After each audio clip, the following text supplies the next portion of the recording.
ধর্মগুরু আছেন, তাদের প্রত্যেককে আমি আমার অন্তরের অন্তঃস্থল থেকে আন্তরিক শুভেচ্ছা জানাই। এখানে উপস্থিত আছেন আমার শিক্ষক শ্রদ্ধেয় মাসুক আলী স্যার, যার কাছে আমি পড়েছিলাম।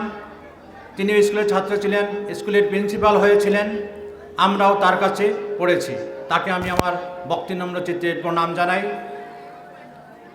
আজকের এই সভাটা তোমাদের জন্য, আমার প্রিয় ছাত্রছাত্রী, তোমাদের জন্য। তোমাদের জীবন কিভাবে আগামী দিনটা গঠিত হবে তারই পরামর্শ।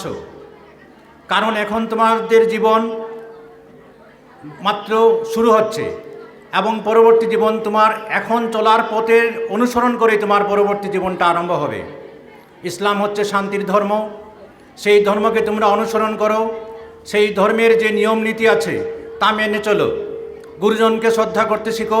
আমার পূর্ববর্তী বক্তা বলে গেছেন শ্রদ্ধাই হচ্ছে মূল। কারণ তুমি যদি অন্যকে শ্রদ্ধা করো না, তুমি জীবনে প্রতিষ্ঠা লাভ করতে পারবে না। তুমি তোমার মা বাবা যে তোমাকে জন্ম দিয়েছেন তাকে তুমি শ্রদ্ধা করবে, মৃত্যুকাল পর্যন্ত তাদের পাশে থাকবে, তাদের সেবা যত্ন করবে, তবেই মোহাম্মদ খুশি হবেন এবং তার যে ধর্মের যে নীতি নিয়ম সেগুলা আমার মনে হয় সুচারুরূপে পালন করা হবে। কারণ মা বাবাই হচ্ছেন শ্রেষ্ঠ গুরু আমাদের, তারাই আমাদের পথ প্রদর্শন করেন এবং তাদেরকে যদি আমরা শ্রদ্ধা করি না, পরবর্তী জীবন আমাদের অনেক বিষময় হবে। অতএব প্রিয় ছাত্রছাত্রীরা, তোমরা পড়াশোনার সাথে সাথে সেটাই শিখো, নিজের সমাজকে ভালোবাসা, নিজের ধর্ম রক্ষা করা, সেগুলো তোমাদের কর্তব্য। এখন থেকে তোমরা সচেতন হও, গুরুজনকে শ্রদ্ধা করো, রাস্তাঘাটে মৌলানাদের দেখলে তাদেরকে সম্মান করতে শিখো। তারা এই সমস্ত জিনিস থেকে তোমাদের জীবনেও অনেক সাফল্য আসবে।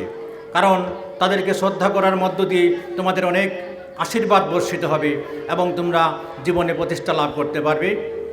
আমি চাই, হে আমার প্রিয় ছাত্রছাত্রীরা, তোমরা যারা গুরুজন দ্বারা এসেছেন তাদের বক্তব্য ভালোভাবে শুনবে এবং নিজের ভবিষ্যৎটা কীভাবে সুন্দর করে গঠন করা যায় সেই বিষয়ে